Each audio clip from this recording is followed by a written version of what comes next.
speak moron as well as you, but let me try. What the hell is supposed to do, you moron? It's a moron. That's not against the law. Gun! You fucking moron! Stuff like Batman.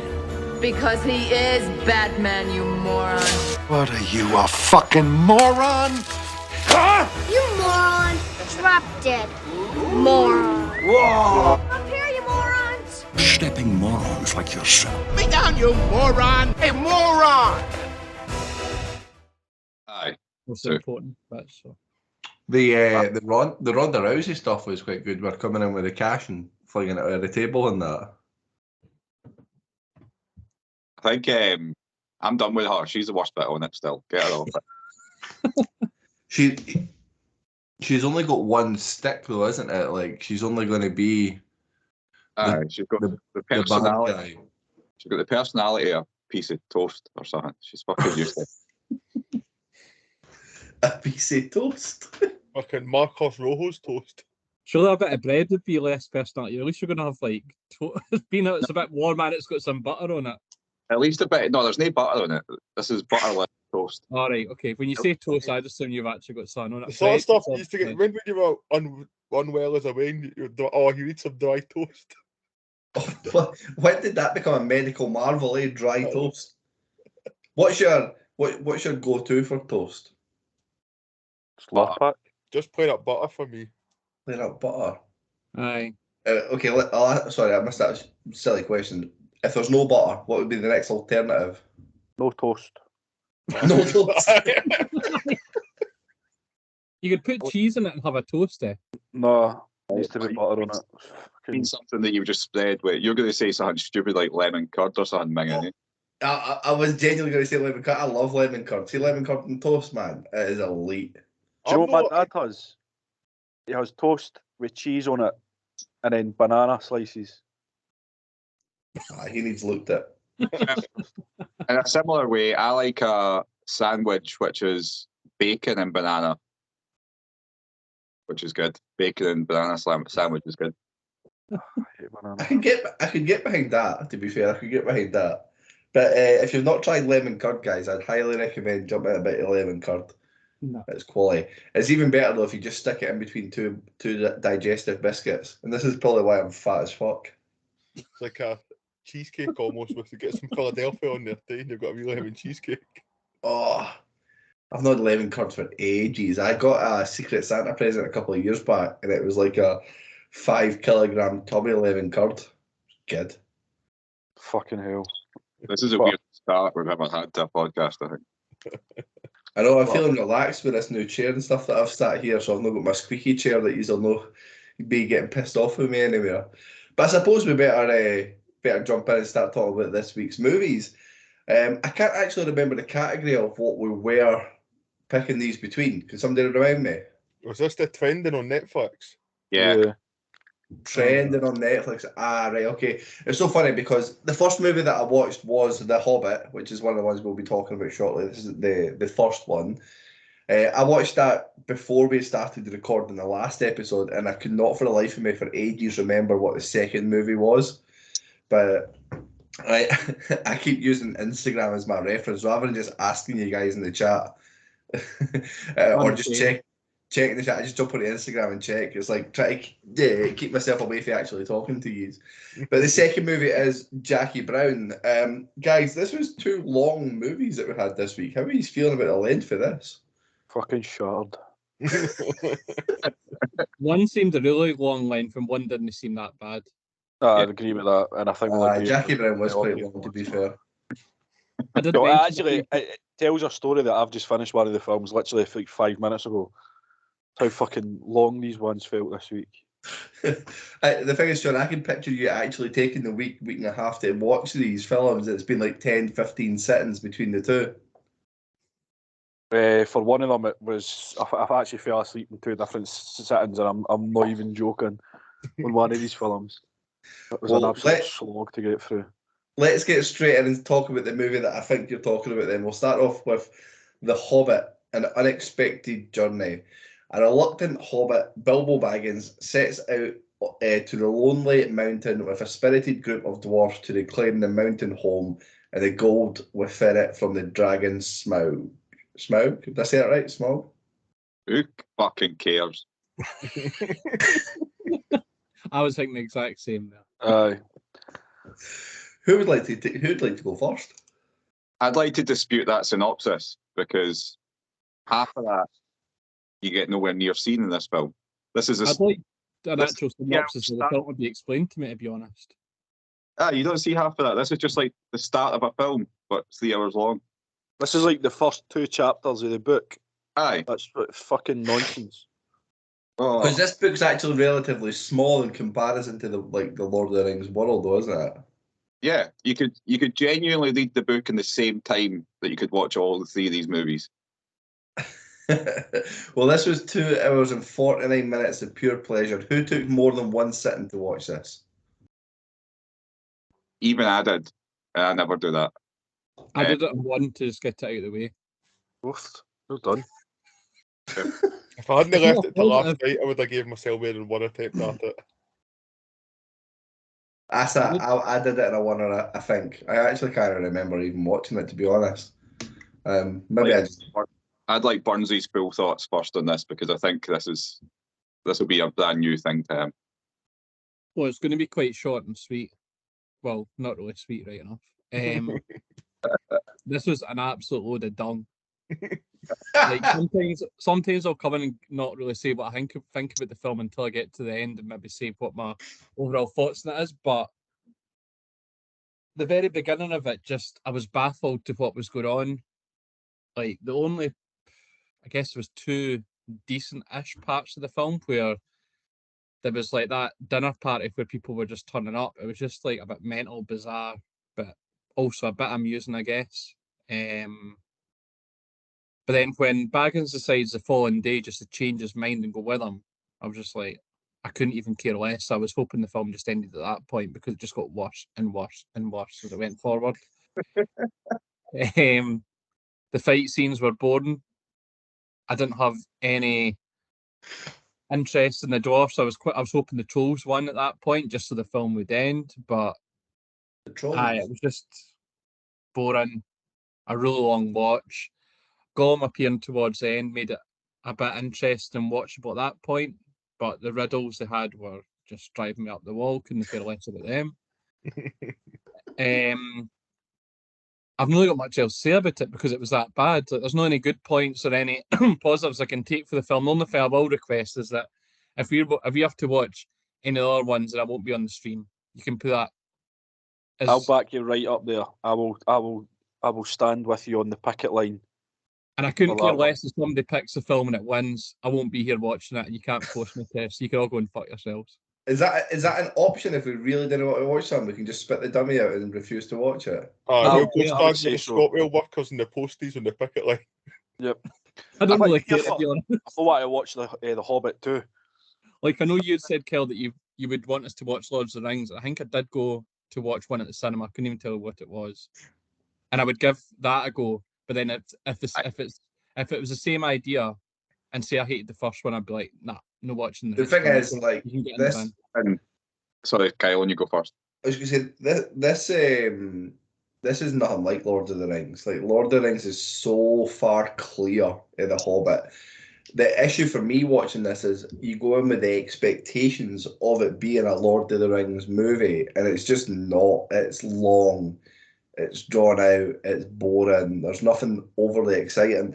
You can give it some props for it's quite stylistic. Some of the bits look quite cool. You can see what they've tried to go with from it, but I wouldn't shut the door to Lord of the Rings based on watching this. If I was being brutally honest, like as much as I geek out with Lord of the Rings, try not to think of it as a separate entity rather than a continuation. I'm agreeing with you that I wouldn't like. What I'm saying is like if it was a film that I hated as much as this and watched the first one, then I wouldn't be saying I'm not watching the second one because it was 3 hours of my life that just bore me to tears. Like I struggled. Well, I think the Lord of the Rings would only ever come up if we did like a trilogy week. So because I don't think you can get the full benefit of Lord of the Rings without watching all 3. Well, we've sort of got that issue with this one, I suppose. But I'm willing to say that as a collective, we can be allowed to veto sequels. as in, but not a first one in a series of anything. So if it Aye, comes, I'm agreeing with that. but I'm happy to Beatles sequels because there's loads of shit I would hate to watch the sequel of that we've already seen. Godfather 2. Fuck that. Once you've seen the Godfather, it's the same. It'll be the same episode. It'll just sound the same as the last time. Before the us going, this was quite good, and then Sean going, that was shite. Well, it'd be a different story if we watched Godfather 3. Aye, well, let's not talk about that. It just didn't happen. No. So, Daniel, let you come in, and I think Burnsy's sitting there with a bit of frustration watching, even talking about this. He seems really fucked off. Yeah, I've had enough. I'll try and be quite constructive about it. You know what? I'm always open to any genre of film, right? I'm not one of these folk that I didn't go into this with a bad sort of mindset, right? But I purposely didn't go and see these at the cinema because as soon as I knew it was going to be a trilogy for such a short story, I knew it was going to be shite. Like, I just, not because the content's bad, it's impossible to make this any good. Everything was just so slow. Every scene was at least double the length it had to be, and it just made it so boring. Like, there was all the... See, the thing, I wanted to ask this, Kyle, because you maybe know more than me about this, because I'm not into this as much. See, when they were inside the mountain, there was a guy with a big, huge, giant double chin thing hanging down. The Bossack. Were they orcs? Yes. But then also the other things where the wolves that were chasing them were also orcs. So orcs are like a collective name for like evil elves. So these are all. So orcs are supposed to be elves that have went bad and then they've been turned into orcs. So they're supposed to have been tall, slender, slim elves. I don't know. I don't know this. I don't know The Hobbit all too well. Joe, it's one of those ones where I've bought the books for it and I've got the books for them. I've just never bothered with them. I think I did like half a chapter and I was bored as fuck with it already because it's a long, long story to get to where you want it to be exciting. I mean, I read The Hobbit as a kid. I don't remember it, but I was maybe probably 7 or first year or something. But aye, it's visually it's all right at times. There's some things that looked quite cool, like see when the mountains were actually big beings that sort of stood up and started fighting, and they were like bits and all that. That was quite cool. But then I just felt like it was a case of they're a bit in danger. Now they've just managed to just get out of the danger. Now it's safe again for a little bit. Now there's a danger, and then now we've got out of the danger. It just felt like that just happened all the time. It's like, oh, we're falling off of this. Oh, we're falling off of something else. Oh, now we're falling off of another thing. And just got boring. Like, and then you never felt like there was any genuine danger. Like when we were on that little bridge and it fell all the way down through the mountains and all that, and they're all just fine. And it's suspending your disbelief a wee bit sort of becomes a struggle for me. I know it's a kid's story, right? But out of the 15 of them, kill off like 2 or 3. Then we believe you might be in danger. But all these horrible, big, giant fucking monsters chasing them, and they just all manage to survive every single time. And it's just a bit dull. It's a dull movie for me, even though it's meant to look sort of visually spectacular. I quite like, obviously we like Andy Serkis here, and Gollum's good. Every time he's on screen, I quite enjoy it. But even with Gollum, they do a better job in the Lord of the Rings explaining Gollum and what he's like than they do in The Hobbit. And this is after the fact. Like they should have had much more of a better background to like who Gollum was or the interactions with him. Because I think like if you're watching The Hobbit first and you've not seen the Lord of the Rings, like why would you give a fuck about the ring? Well, they assume that you watch this knowing everything. Yeah, and that I found that hard to watch because I was like, right, I know it was annoying me like that, but where like they make a big deal of it on the assumption that you already know what it is and why it's so special. Yeah, and I think that's maybe sometimes the issue with quite a few of these films, that they make a lot of assumptions that you know a lot of things about the source material. Like we've been looking up fantasy films for a couple of weeks now, and we might have the same issue with some of them, that they assume that you're already a geek and you know the lore and you've already watched all the Lord of the Rings and that's why you're here. But as we know with this show, is we've got Burnsy here who's hardly ever watched a film. I think you need to leave things open to, if you've got 3 hours in a film, that's when you can explain some shit a wee bit more and maybe do something to make you understand what the ring is. Because Burnsy, did you know that the ring made you go invisible? I thought when I saw it, I was sure that that's what happened, but I had to double check by googling it. But I was sure that's what it was. Aye, but you didn't know that before coming into this film. No, that's what I'm saying. I did. Right, okay. But when it happened, I had to Google it to make sure I was right because I was like, I could have just been way off. I wasn't 100% sure. Aye, so it does a lot of stuff like that. But I think at the end of the day, the biggest issue for me is they tell you all this shit at the start, right? And this is, in no other film do you really see this. Right at the start, they say, there's a big, huge dragon. It's got all the gold. This is the mission. There's 15 years we need to go and kill the fucking dragon, get the gold back, and fucking we're in our home again. And you're like, yes!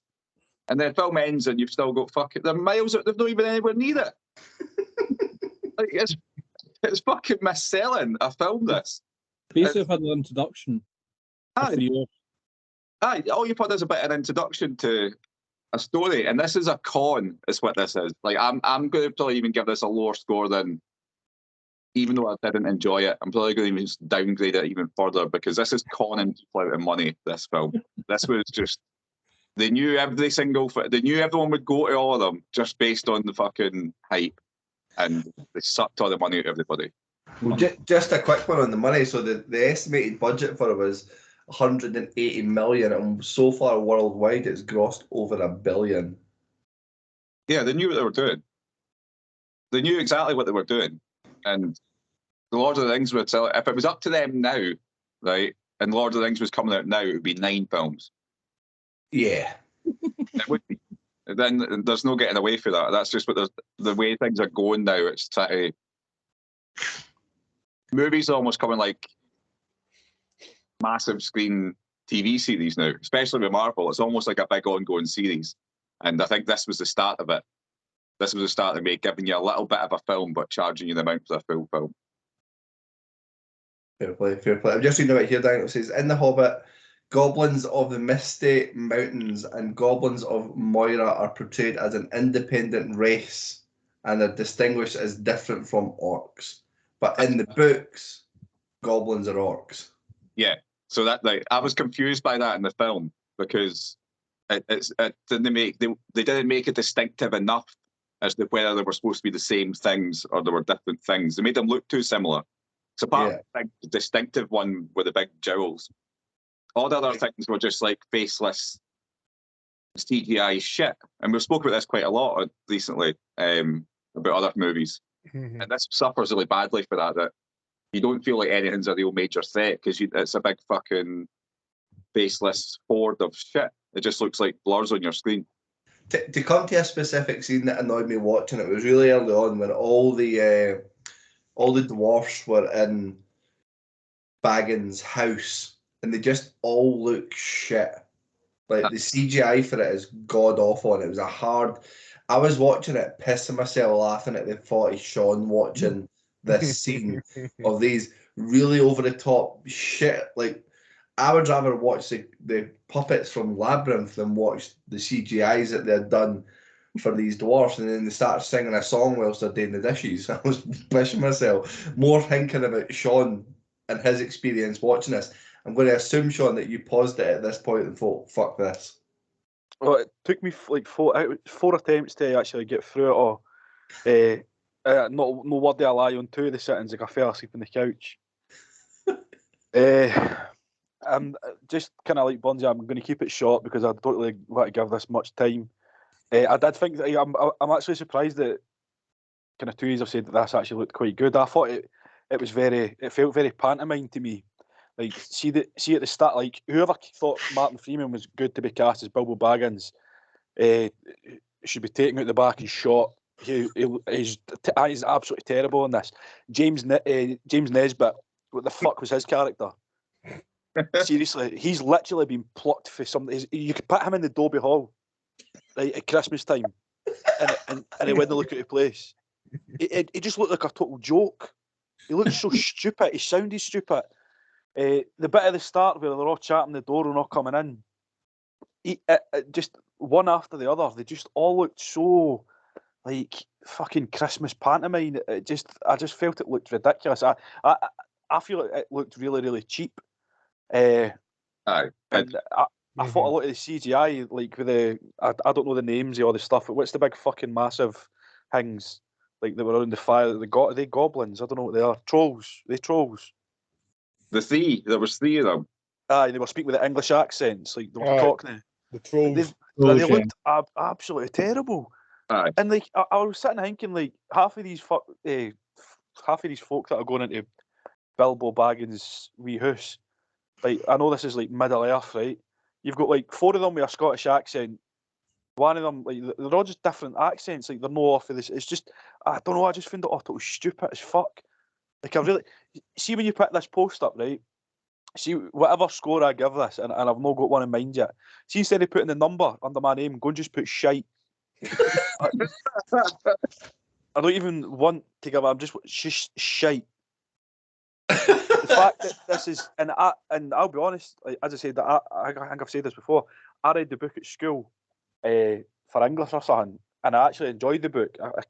Watching this, I cannot fucking remember anything in the book, obviously, but as Daniel said, the fact that they've spread this out over 3 films is just an absolute disgrace. Just to line their own pockets, it's a massive no for me. Like I hated every minute of this. I really did.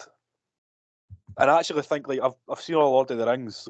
Like I watched them when I went to the pictures to see them. I was obviously younger at the time. And I actually watched one of them like 6 months ago. It was on Sky Movies. And I actually like thought I had no idea. Like fuck it, I don't know. Like there's a lot of fucking fancy terms that they use that are relevant to the story, and I don't know. Lord of the Rings has got a purpose and it's got a storyline that any fucking idiot can actually follow throughout the 3 films. I feel. Yeah. But this was just all over the place. Like totally all over the place. None of it made sense to me at all. I was constantly switching off, obviously falling asleep and all that as well. And like even like when I fell asleep when I fell asleep the first time, and then like the film had ended when I woke up, I was like, oh fuck. So like I just guessed where I was. I had no idea. I probably missed like fucking 20 minutes of the film for all I know. I have no idea. I'd have been as well for all I know because it just made fucking no sense to me whatsoever. What's the name of like the main like is it Thorlin? What's his name? Thorin. Son of Thorin. He's fucking garbage. Like He looks so ridiculous in it. He's so bad, man. And I'm so glad it's done. Like so glad because that was really difficult to get through. Really difficult. Well, don't hold back in your thoughts and feelings, Sean. Tell us how I mean, there's only like a select few kind of films of this kind of ilk that I like, and I like Lord of the Rings. I would put Harry Potter in this ilk as well, like kind of Fantasyland, and I don't know. I've always liked Harry Potter when I was younger, but this like no. Listen, no. I'm with you on it because it is a struggle. It is a struggle. Hunter, how did you find it? All I'm going to say is an unexpected journey, but unexpected pile of shite. Right. Name.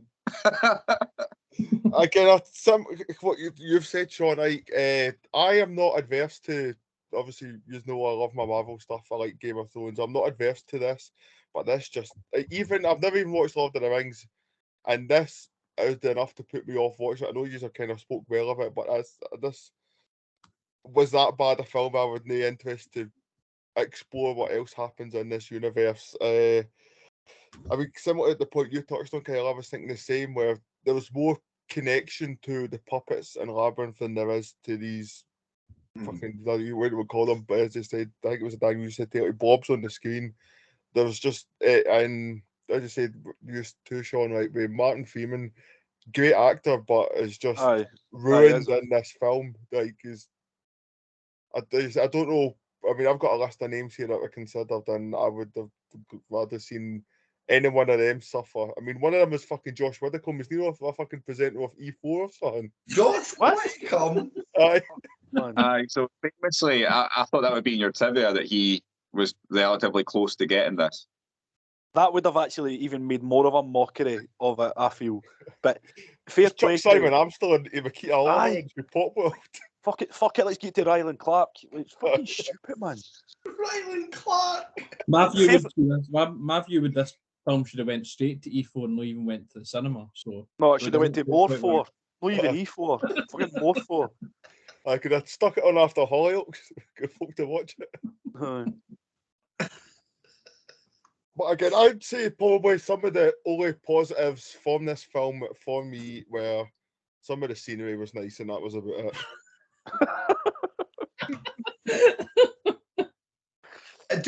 And that's no far off what I said at the start. Is some of it looks good. It's quite stylistic. There's a little bits where, oh, that's quite smart. But then when you see the CGI kicks in and you get close-ups of the fucking dwarfs and stuff, man, it's so ridiculous to take in. At least in Lord of the Rings, it just looks like slightly altered, like men and women, whereas this is just ridiculous. It's a hard watch. I think this might be in Hunter's trivia, but I'm sure there was a lot of issues making this film. Was it? There was so much. I mean, there was like separate sort of paragraphs and like subtopics for. Didn't get started for ages, and there was different directors, and then there was a whole thing where Tolkien's estate wasn't getting paid, and they essentially had to wait till Peter Jackson came back in before production kick-started again. Aye, because Guillermo del Toro was supposed to direct it initially, and I don't think it was initially meant to be a trilogy. But there was so much money deep into it that they basically had to. Well, as you're saying, it's £1 billion just for $1 billion. Sorry for the first one. I'm not even going to bother looking at the second and third ones. No, let's not talk about it anymore, guys. Let's just get some trivia done and out of the way, and we can move on to good old Jackie Brown. All right, so what I've got here trivia-wise is some of the chapter titles from the book are mentioned as dialogue, such as, pardon me, A Merry Gathering, Out of the Frying Pan and Into the Fire, and Roast Mutton. The film was released in the same year as the novel's 75th anniversary. It was the first movie in the Sir Peter Jackson's Middle-earth franchises without an Oscar win. It was nominated in 3 categories. Fuck knows how. When Bilbo asks Gollum, "What have you lost?" distraught over the loss of the One Ring, cries out, "Mustn't ask us. No, not its business." This was the same words that he used in Lord of the Rings: The Two Towers when Frodo asked him about his background. It's also the only movie in the trilogy of the entire Middle-earth saga not to feature Legolas. Fair play. And here we go. This is the list of folk who were considered for the role of Bilbo Baggins: Daniel Radcliffe, Shia LaBeouf, Josh Widdicombe, Eddie Redmayne, James McAvoy, Adam Brown, Aaron Arkin, and Tobey Maguire. Eddie Redmayne would have been quite good, I think. Yes, I can see that actually. I think he would have been good. I don't think Daniel Radcliffe would have ever taken it just because of Harry Potter. He just took the Harry Potter, yep. He's not like we typecast if he goes from Harry Potter to Now You See Me Too, where he plays a magician. He's really branching out there. Well, guys, I think this one has went down like a lead balloon. Guys, you picked this from Instagram, so you that are listening are the ones that voted for us to watch this. So, a warning, if you see some low scores and some not even scores, just the word shite, again, what? I'll wait the triggered hate. Bring it on. Yeah. Can anyone remember who actually picked this to be in the list? We just took what was trending on Netflix. Would have been Kyle.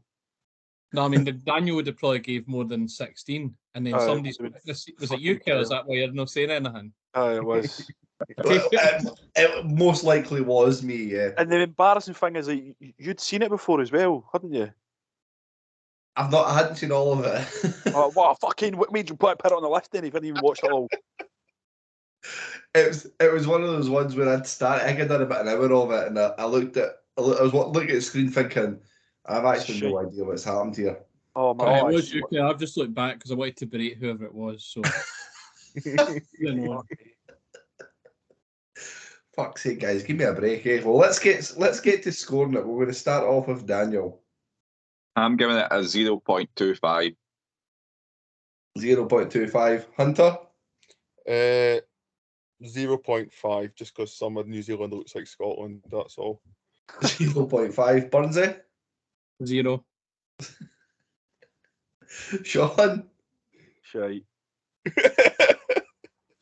I'll go just for a numerical calculation point of view. I'll go. Oh, it's got a hard one. Is that a 0 or a 0.25? I'm going to go a 0.25 because Zulu Dawn's worse.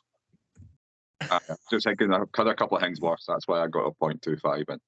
Oh, well, guys, I'm not going to go as low as you guys, but it is going to start with a 0, and it's going to be a 0.75 for me. Oh, dear.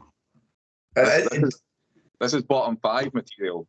But the thing is like, this is the type of movie that I should like. So for me to give it such a low score is probably testament to how bad it is.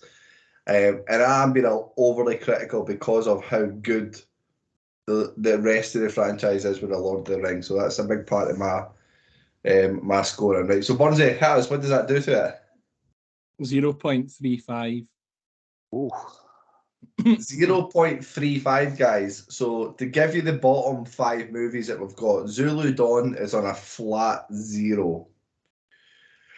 The French Dispatch is on a 0.3.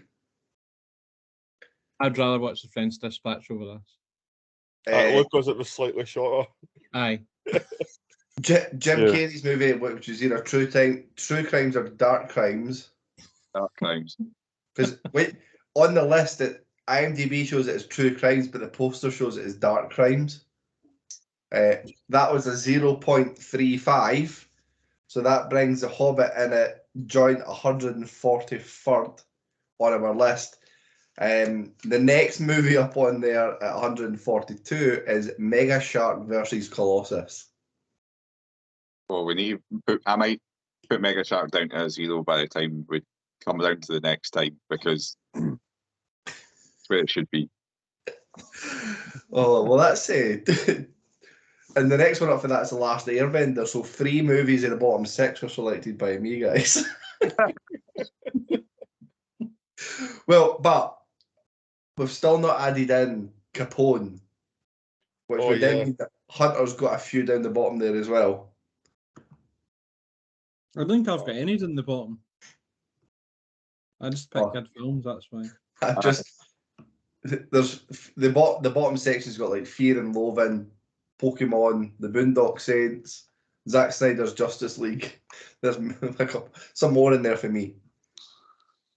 I think this is slightly better than the Justice League, hence why I gave it 0.25 instead of 0. You had an agenda with that one anyway. Not at all.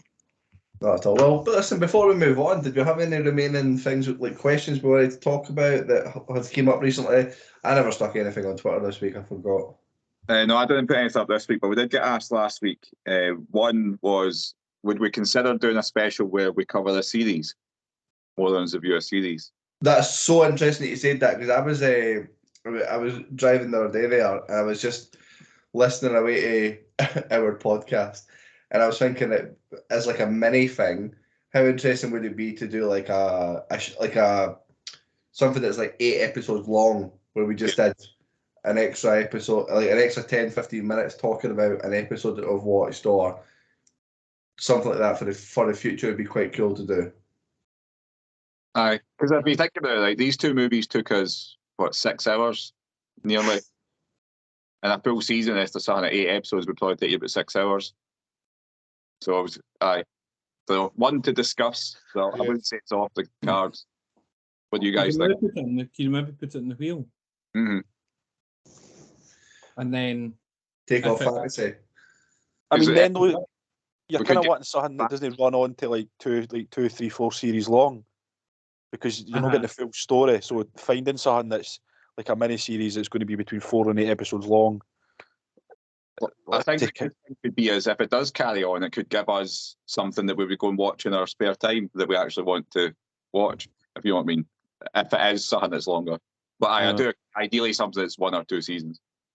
Well, we're not going to watch something like Breaking Bad because that'd be a resounding 0 across the board if I had to sit and watch through that shit. I've actually finally started to watch Better Call Saul in between all the shite films we've been watching, and oh man, I fucking can't believe I left it so long. What a program! Sean, you're in for such a such a joy. I'm on series 3, episode 3. Amazing. Oh, can't get enough of it. Bonzi, to sum up Breaking Bad, what happens is a guy's got no money, so he makes drugs, he sells drugs, he loses his drugs and his money, and then what he does is he makes drugs again and sells drugs again, and then loses his drugs again and loses his money again, and then makes drugs again and then sells drugs again. That's it. Show me a guy that's never watched the fucking program. I know. It's pish. I've sat it's through only the highest rated TV program of all time, but it's pish. I've sat through it twice, man. It's grim. Why would you watch it twice? Some folk don't have taste. No, exactly. Hence why fucking all your films are down the bottom of your list. So I'm not going to take your advice on what's good and what isn't good. Listen, if we're talking about some really good TV series, I'm currently on season 7 of Game of Thrones after watching that again. I think it's maybe the 3rd time round I've went through Game of Thrones. You may as well just get watching now because it doesn't get any better after season 7.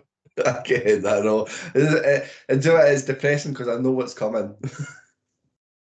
But I would argue, just on that point, if we're going for a 1-season thing, I'd say one of the best TV series on season 1 is Prison Break.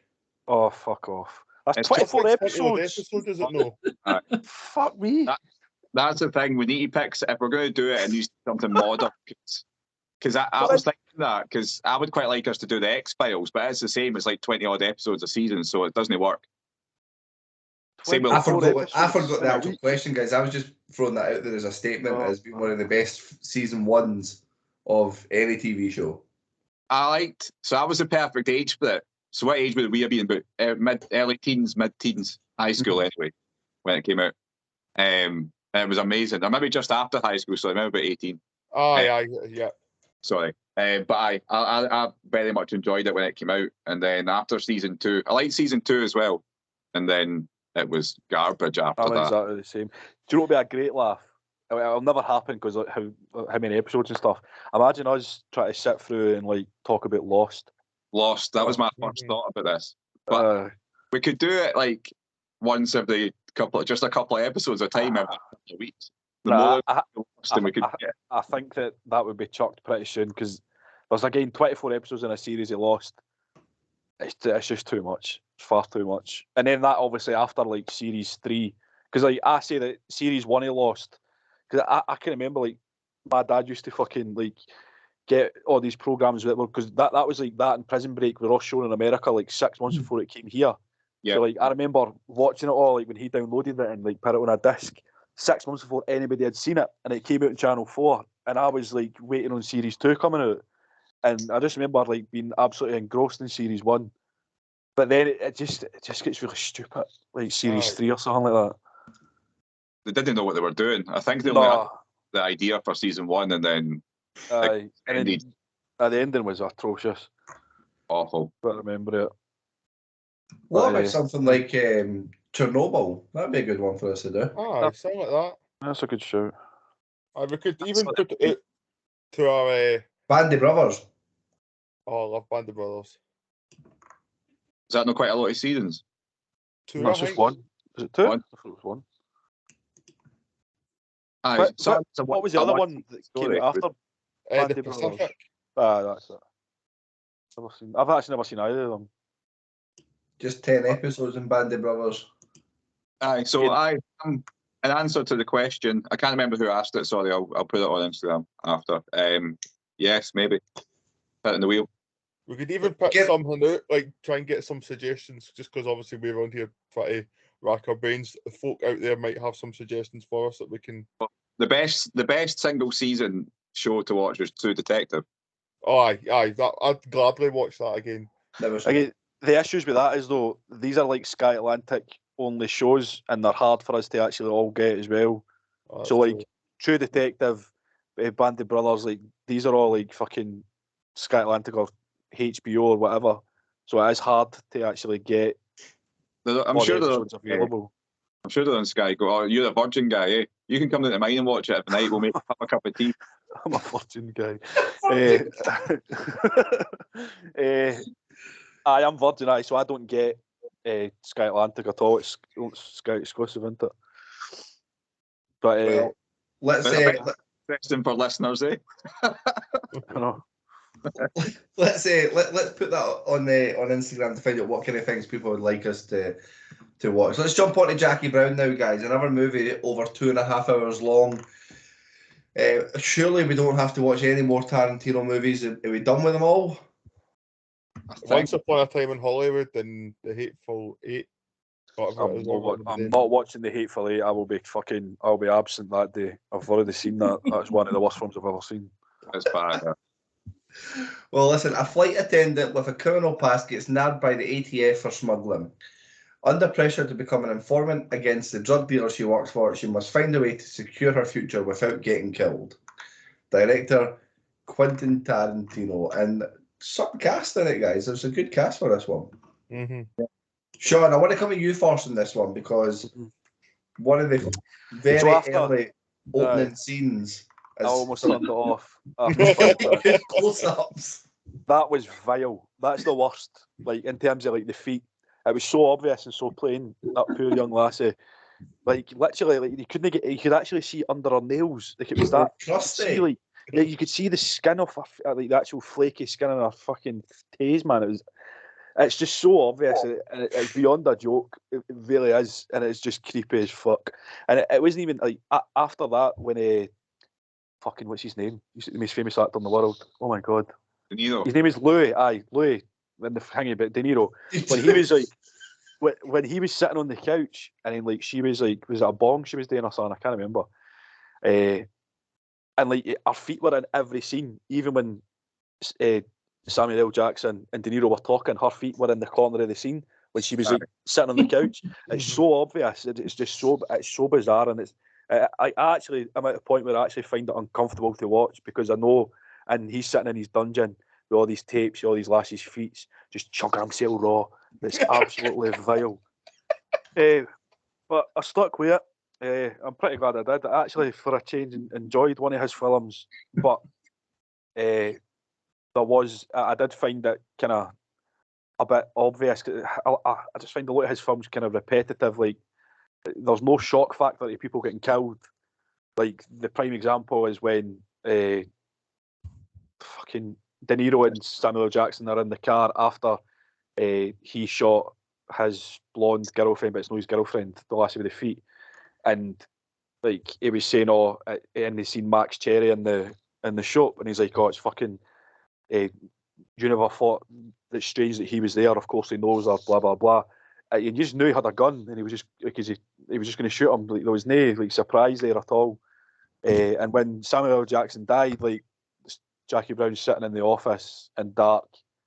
The scene before that, she's picked up the phone after she spoke to Samuel L. over the phone to say, come and get your money. And then she phones the number and then it drifts off to the next scene. You just know the police are going to be there and he's going to get shot because he had a gun. Like, I don't know. I just kind of come to expect all that stuff watching Tarantino. There's no surprise factor. Like it's. I think just sorry to jump in there, but with these ones, I think this one does a particularly good job of letting you build up that tension, but knowing what's going to happen. Like you knew that Samuel Jackson took the gun off him, and they were going to have Sorry to cut you off. Sorry, on you go. I was just going to say, like, you know that's going to happen, but the storyline's that interesting that it doesn't really matter as much. Like you knew who was going to get shot because you built it that way. It's predictable, but I didn't think it took anything away from what was going on. No, like I'm just talking about like those instances of like the shock factor of people dying because it's a Tarantino film. You know that there's going to be that in the film. The only ones I never expected Louis to shoot Mel in the car park. I never expected that to happen when just I'm after. the fucking fact glad of he the bag. did. But like that aside, like I liked how they showed like the story for different characters' perspectives, especially around the mall. Because obviously at first when Jackie Brown's went in, she's got the new suit and she's sitting there and then she tells she puts $500,000 in the other bag, puts the towels over it, and then she tells the cashier lassie, I was like, what the fuck's she doing that for? And I couldn't understand, and then obviously it cut back to showing it from somebody else's point of view. So that like it was good. It wasn't like it wasn't a complicated storyline at all. Everything kind of tied in with it, and wasn't really many holes. Although I did kind of laugh because Chris Tucker, I can't even talk tonight, guys. Chris Tucker. Right, slow down. Right, Chris Tucker. I think it was one of you said, "Oh, Chris Tucker's and Jackie Brown," for like fucking 3 minutes. Like I thought he was like one of the main cast in this. And obviously, he gets shot in the boot. Like literally, he's on screen for like 2 minutes. But for a change, I quite enjoyed one of his films. Hopefully, as the last one we do, because I think we've covered fucking most of these. Well, basically everything else apart from the two Hunter mentioned. But I actually quite enjoyed it. Fresh off watching it as well. But started at my lunch today. Then after work, and then after when I got home for badminton, and then I've watched it. So you sat down to eat your lunch, Sean. You got your lunch in front of you. Aye. 5 minutes. 2 sausage rolls for Greg's, and then I look up and it's just toenails. And I was like, oh my god, absolutely minging. So guys, if you are listening, Sean's a big fan of feet. So slide in his DMs with some pictures of your crusty toes. He'd really appreciate that. It's disgusting. Hunter, what was your thoughts on Jackie Brown? When I first watched it, I couldn't help but chuckle away to myself with the feet scenes in the sort of opening few minutes, just to imagine Sean's reaction. But I hadn't envisaged he would be tucking into a couple of Greg's finest at the point of me watching it.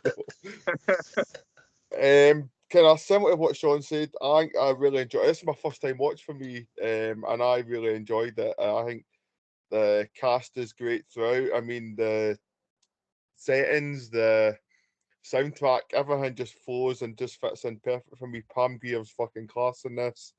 Does the Max, the guy who plays the PI guy, or the Bonds guy, I think he's very good in it as well. I didn't see him much before. He was in Breaking Bad, wasn't he? Aye. He's the guy that makes you go away. Oh, aye, so it is. He's dead now. He died like a couple of months ago, I'm sure. Aye. I think it was during COVID times. Was it not actually just after? No, maybe not. I thought it was just after they filmed. It was just after El Camino, I think. Aye. That's what it is. Aye. Sorry, Hunter. That's all right. Aye, but again, De Niro's good. Samuel L. Jackson, just being Samuel L. Jackson, just fucking wins again, and it's good when it fits in with the character and the film within. It doesn't look out of place. Again, I'd probably actually have this probably maybe in my top 3 Tarantino's. I really enjoyed it. I've still to decide what I would oust for it, but I enjoyed it again. I'm actually shocked that I actually waited this length of time to see it. If I'd known it was this good, I definitely would have watched it a lot sooner than what I have. Again, there's not a lot. I mean, it's not a perfect movie, but as far as Tarantino goes, there's not a lot I can fault with it either. But again, I highly recommend it, and if it's still to be on your watch list, get it watched because it's very good. Short, sweet, and direct, and you enjoyed yourself, so you're watching it. Yes. I think this is the first time I've ever watched a Pam Grier movie, by the way. What else is she in? Well, this is what I was having a look at. So, she's in Ghost of Mars.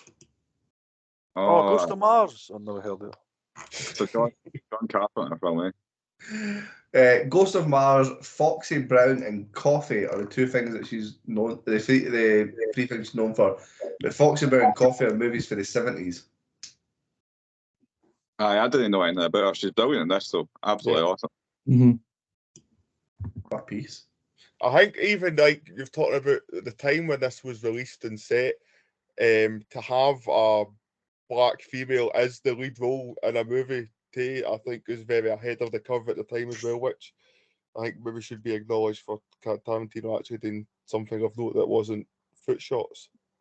No, let's keep Surprised that slandering him because he's obviously a creep. it must only be like a white woman's feet that he likes as well, because her shoes were on the whole way through the film. For all the things that Tarantino gets accused of. So on this he's now a podcast. racist. He's a footist. He's definitely got a foot-shaped fleshlight, eh? Sean's never going to stop until Tarantino's been cancelled. Like He's just got two model feet, right? And you can imagine where I'm going with this. I'm not even going to go any further. I'll leave it to your imagination. It's when Hunter said he's got a foot-shaped fleshlight. He's an absolute creep, man. Well, listen, guys, for one fleshlight to a guy that owns one, Burnsy, what did you think of this? Nice one, introduction, Kel. It took me quite a while to get into this. I thought the start was quite poor. I didn't understand where the film was going at first. Like the backs, like they were trying to set the scene, but I was just confused at the very beginning.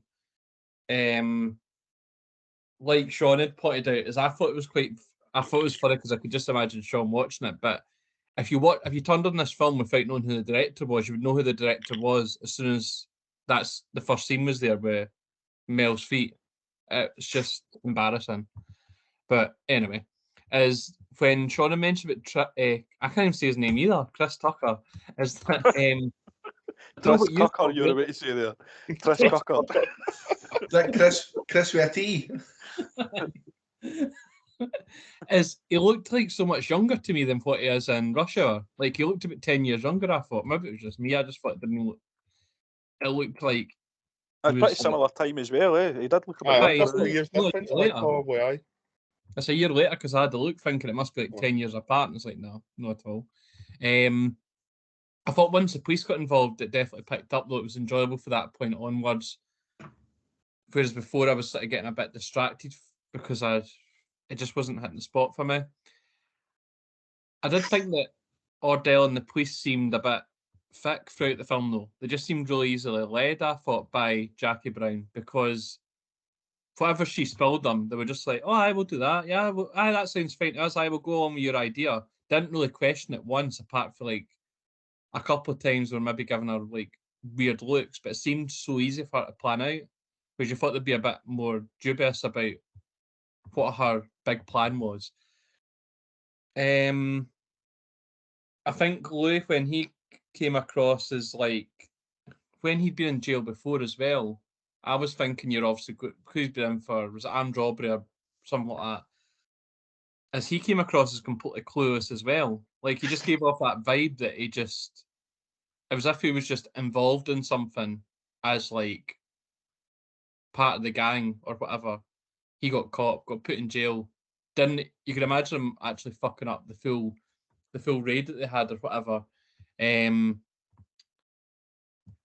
terms, I thought the music throughout it was really good, and like I don't know if it was Kyle or Daniel said it did. I thought it did build quite a bit of tension as well, and suspense during like the test run, and the transfer as well. When somebody mentioned about the different angles for the transfer, as I felt really stupid because it took me like about 30 seconds to figure out that was what was going on. Like how they were, I didn't click on it first, they were actually showing it from the main character's point of view, then showing it from, say,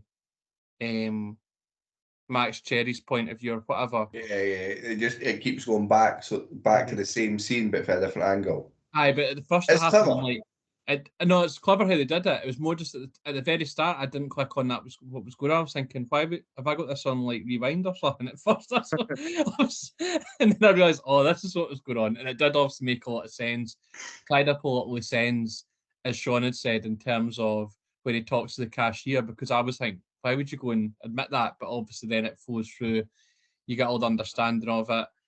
I think, like, unlike one of you, I thought Melanie was quite funny in it.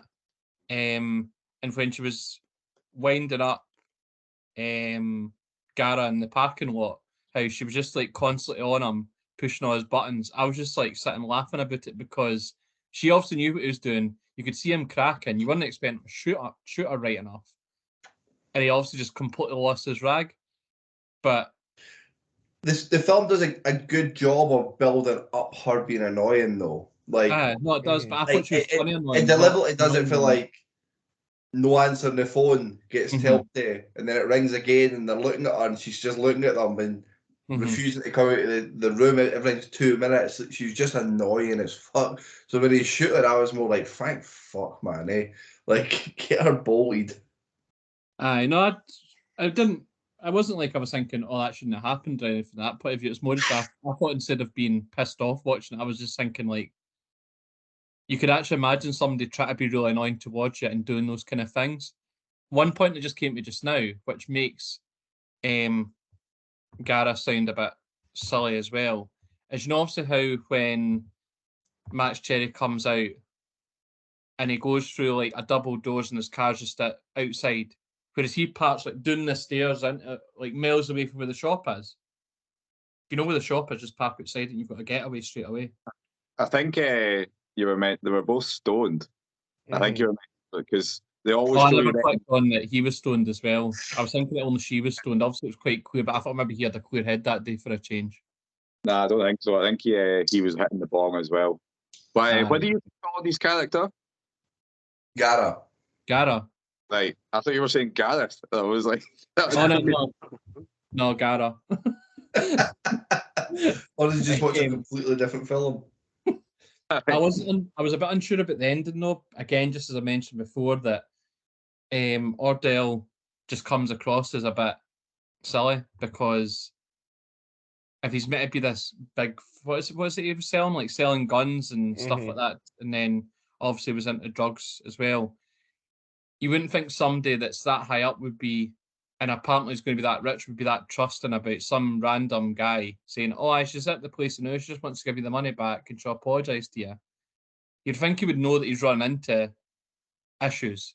They do a good job at again, like showing you how gullible, how thick he is, and how he's not actually what he tells everybody that he is.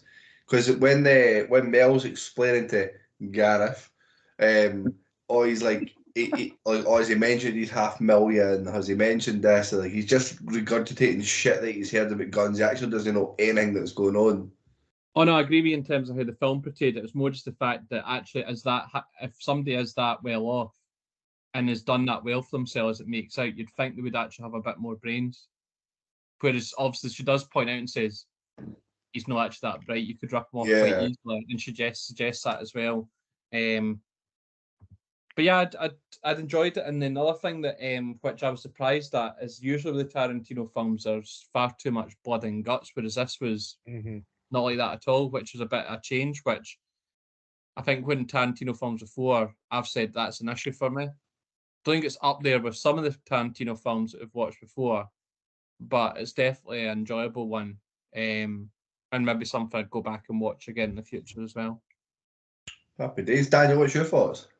I like this. I think see if more of Tarantino's films were like this, as in no so over the top, I don't think we would be moaning about watching it anymore. Like this one's fine. Like it's no too. I feel like he was maybe taking a lot less cocaine when he made this. Because he had all the feet to look at. Aye, I mean, it's got the feet and it's got the soundtrack and it's got a few of the Tarantino sort of stylistic enough so you can tell it's him. But it's not got that like over the top fucking violence, and it's also not got too many like super long monologues, and because a lot of these films suffer for that, I think. And this is just it flows really nicely. It never lets me get bored. There's always something like Sean said, it's quite a simple story. There's never that point that I was like, oh, what's happened there? But it's a nice story, well told. And we were talking during this War Dogs about the best soundtrack, and I think I've changed my mind. I think it is this. This has got the best soundtrack. Music's fucking class in this. 110th Street by Bobby Womack that they play a couple of times at the start and then. I think it's such a good film, I think. I'd still argue that The Wanderers has got the best soundtrack. It's got quite a good soundtrack, but I wouldn't put it on when I was cleaning my kitchen. Do you know what I would. Sorry. I mean? I think Pam Grier's really good in it. I think Samuel L. Jackson, I like when he gets a more prominent role, because in most of his films, he's not often the lead. And well, I'm not. He is the lead in this, I suppose, part of Jackie Brown. And I think it's quite good to see him getting quite a big part, and he does a really good job.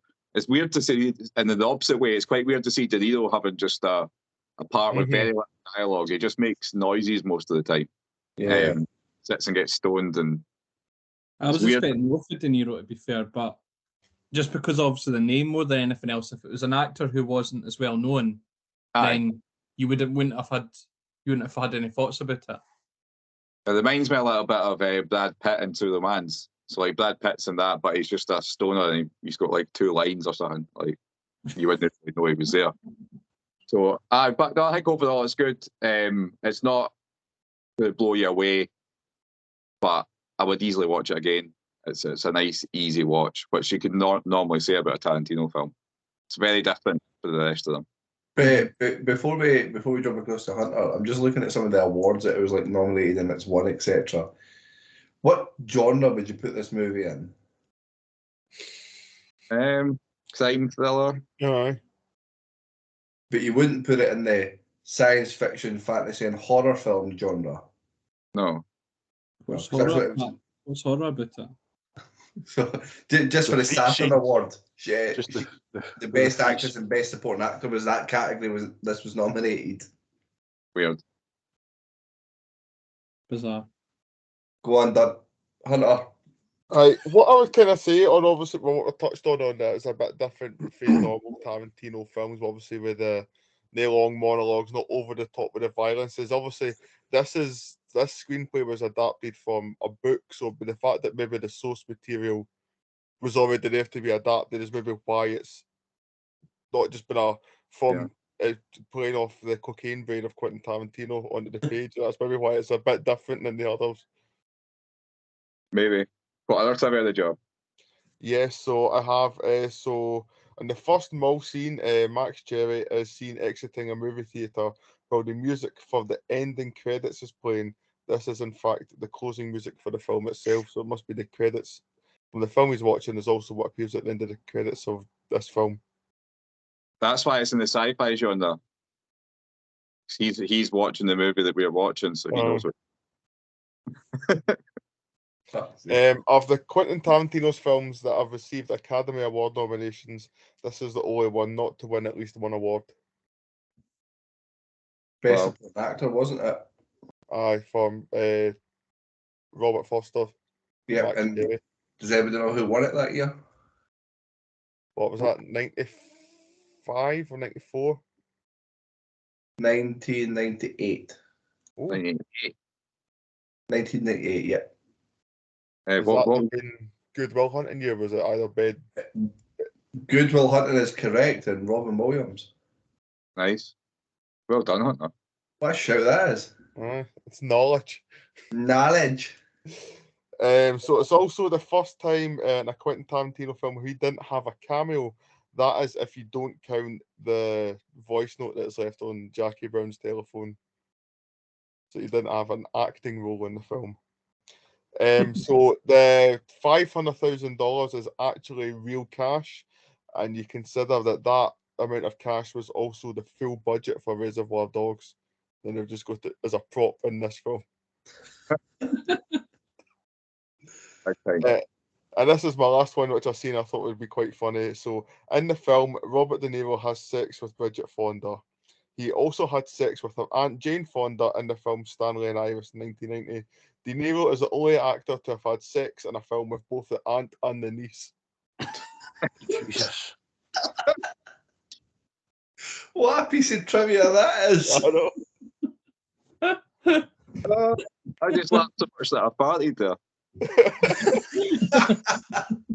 I'm entirely creeped out by that.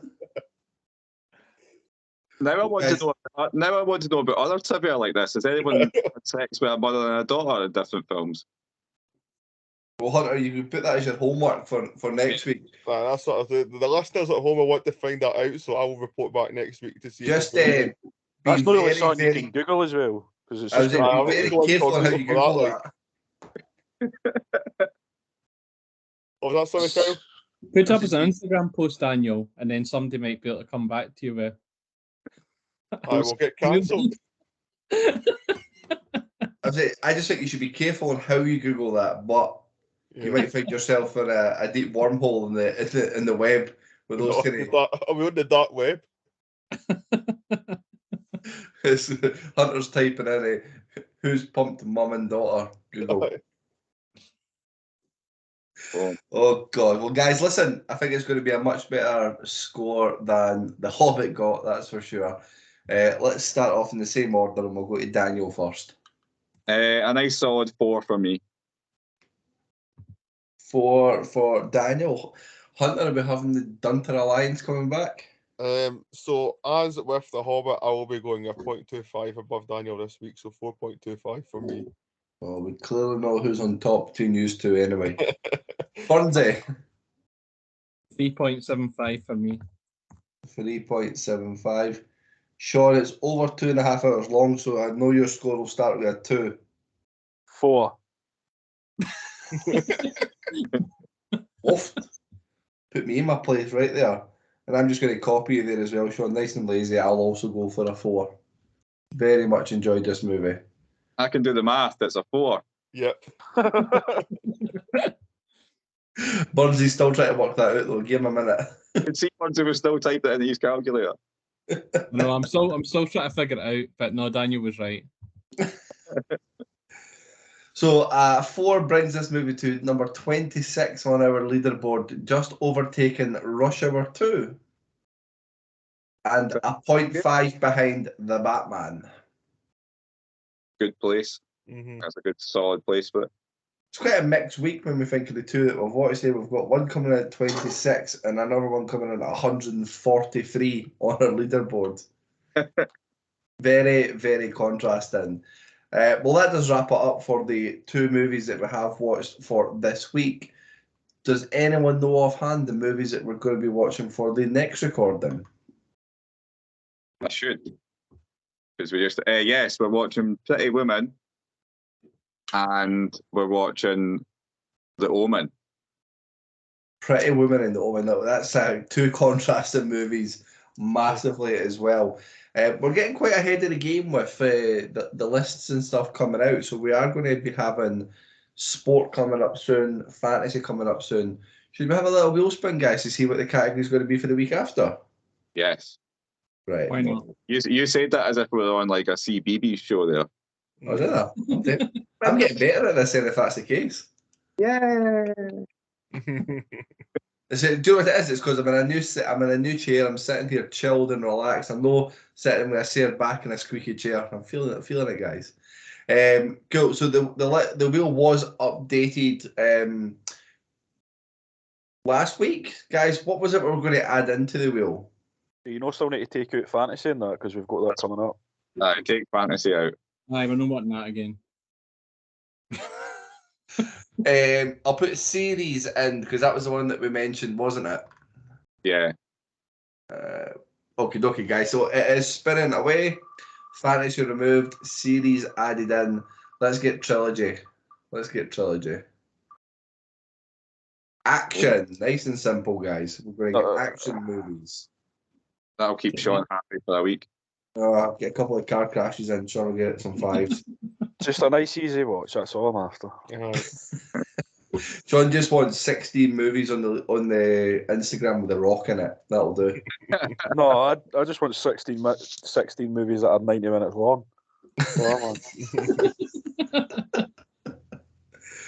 Oh well, guys, that does bring us to the end. Pretty Woman and The Omen coming for next week. You clearly know that those are Burnsy's movies with a bit of romance in there and a bit of horror. Very, very much looking forward to watching Pretty Woman, that's for sure.